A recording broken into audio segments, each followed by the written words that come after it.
Madeleine, o navio da liberdade que rompeu o muro do silêncio e expôs a pirataria da ocupação. Estamos diante de um crime composto que começa com o cerco e a fome do povo palestino e se estende à criminalização de todos que tentam oferecer auxílio. Esse texto é do Issam, nosso parceiro direto de Gaza, uma parceria nossa intermediada aqui pela Amira El Khalili. Gui, quais o destaque do texto? E a gente daqui a pouco vai exibir um vídeo, né? Do Thiago, dos ativistas que foi sequestrado, que é o brasileiro. E ele já chegou ao Brasil e deu uma declaração. A gente vai exibir aqui um minutinho da declaração dele, Gui. Cumprimento as pessoas, gente, estou completamente perdido aqui, eu li um boa tarde aqui nos comentários.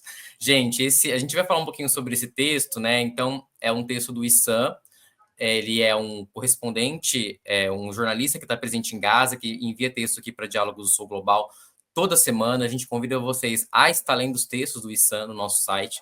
E ele explica o significado da ação da Flotilha de Liberdade, desse barco, né, o Madeleine, para tentar levar alimentos para Gaza.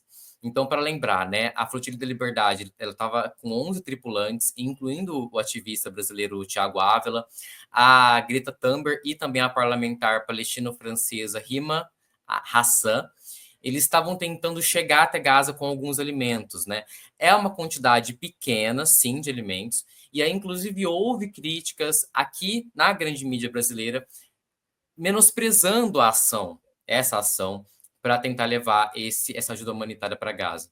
E aí, o que o texto aponta, a gente gostaria de destacar, é que, sim, a quantidade de alimentos de ajuda humanitária que havia nesse barco, ela não seria capaz de ter um grande impacto para acabar com a fome em Gaza.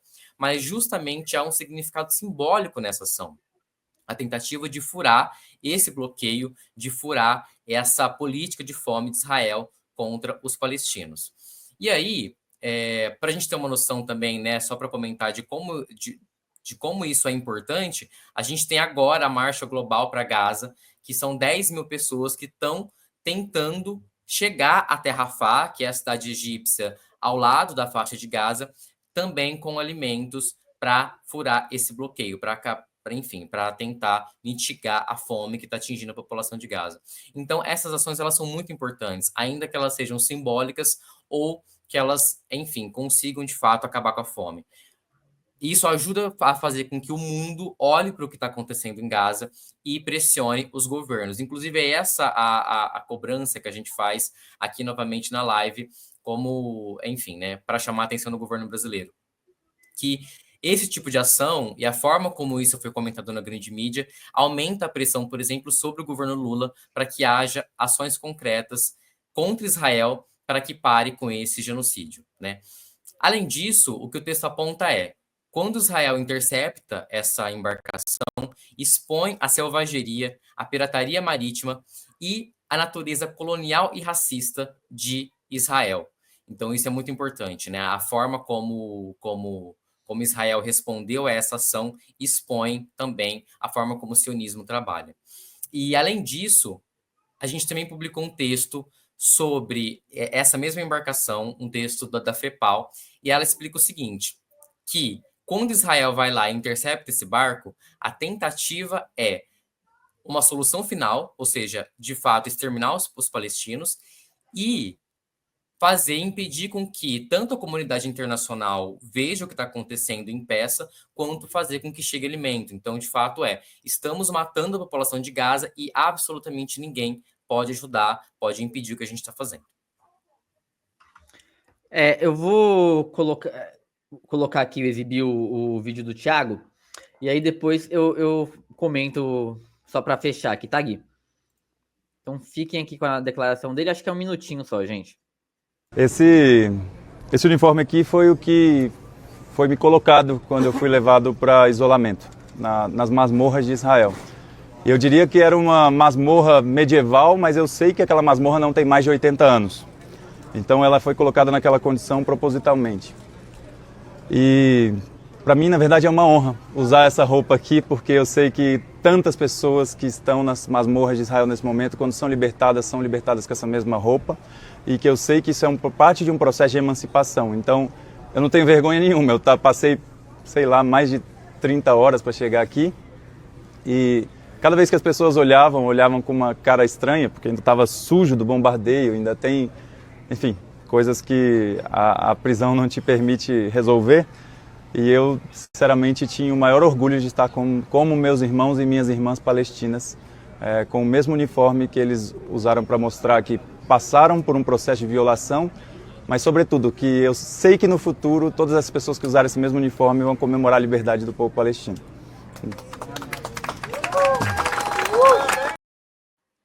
É isso, gente, a declaração do Thiago. Acho que ainda no primeiro momento, né, ainda meio abalado, mas a gente tem que falar aqui algumas coisas.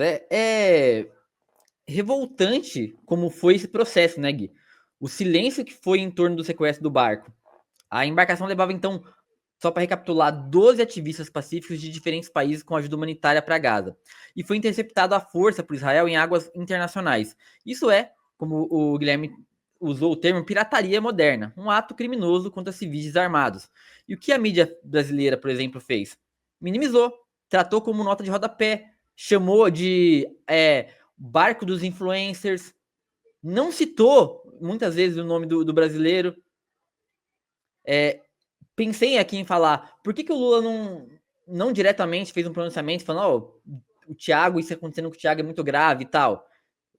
Conversei com pessoas que dizem que talvez pela diplomacia e tal, seria até perigoso ele fazer isso, ele falar nominalmente ali, porque poderiam tentar descontar no cara. Fica aí a ressalva. Mas imagine se fosse o contrário. Se um barco israelense fosse interceptado por um grupo de ativistas árabes. Tava em todos os jornais, manchetes em caixa alta, editorial, indignado. Mas como são ativistas pela Palestina, são tratados como radicais. Teve até um termo, amigos do Hamas. Cara, isso é muito baixo. E tem também a questão de por que o Thiago e mais acho que 2 pessoas não quiseram assinar a deportação, né? Porque a irmã do Thiago, numa declaração ao SBT, que a gente viu ontem aqui, mas eu não sei de que dia que foi, desculpem, ela diz que para eles, para esses 3, os princípios eram muito, muito fortes. Então assinar aquilo ali era admitir que eles estavam concordando com o que Israel estava alegando, que eles estavam lá para fazer alguma coisa ilegal e não era. Então, Gui, eu acho que esses pontos assim são muito importantes. A gente tem que começar a assimilar até onde o sionismo está chegando. Porque muito me espanta, cara. A política parece estar dominada, porque aí a gente pode falar de lobby, de dinheiro e tal. Igrejas, o que não faz o menor sentido, já que a igreja evangélica e o que Israel prega, assim, tipo, é muito conflitante, não faz o menor sentido. Mas ainda assim, o discurso sionista está muito presente lá, está enraizado, cara. E agora também a gente percebe que a mídia, no geral, sempre tenta passar um pano. Eu fico sempre acompanhando o Fantástico, por exemplo, no domingo, para ver que horas que eles vão mudar, né, a ficha ali, mudar o botão. Porque sempre tá tratando isso, segundo o alega Israel, sempre minimizando as mortes, sempre minimizando. E aí a alegação é, vocês não estão preparados para ver as imagens, a gente tem que tomar cuidado com o que a gente vai falar no horário. Mas é mentira. Isso aí é, literalmente, o sionismo dominou tudo, cara. E se a gente não começar a se mexer, eu não sei se vai sobrar alguma coisa depois não, hein? Gui, mais alguma coisa aí? Então, só para comentar, justamente nesse sentido que você está falando, né? Até onde o sionismo vai. Porque nós tivemos, nessas últimas horas, os ataques de Israel contra o Irã. E isso está bem preocupante por conta da extensão desses ataques, por conta dos líderes iranianos que foram mortos, cientistas importantes do programa nuclear iraniano também foram assassinados, e a gente se pergunta até onde isso vai. Nós publicamos um texto ontem sobre o Irã, falando sobre um ataque cibernético do Irã contra Israel, que teria conseguido acessar informações sigilosas, incluindo poderio bélico, estratégias de guerra e projetos de expansão. E aí o texto ele questiona: Israel seria capaz de atacar o Irã, mesmo agora com o Irã tendo essas informações? E aí a resposta já veio. E aí algumas informações importantes, né? Que no mesmo dia em que Israel está atacando as instalações nucleares e prédios civis no Irã, a rede de internet e telefonia em Gaza foi desligada então fazendo com que esse genocídio siga em pleno escuro. Isso é muito, muito preocupante também. E aí um outro apontamento é que a gente recebeu aqui agora, que com o ataque de Israel ao Irã, os aeroportos estão fechados e os 3 membros restantes da Flotilha da Liberdade, que são o Pascal Maurieiras, a Yanis Madi e Marco Van Hennes, podem enfrentar 1 mês detidos ilegalmente em prisões israelenses. Então, veja, nós tivemos, então, a vinda do Thiago Ávila e da Greta Thunberg, por exemplo, mas existem 3 membros do Medellín que estão presos em Israel.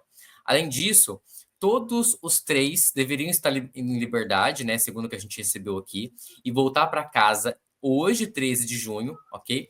Os governos francês e holandês devem encontrar rotas alternativas e levar seus cidadãos para casa, seja através da Jordânia ou de outra forma.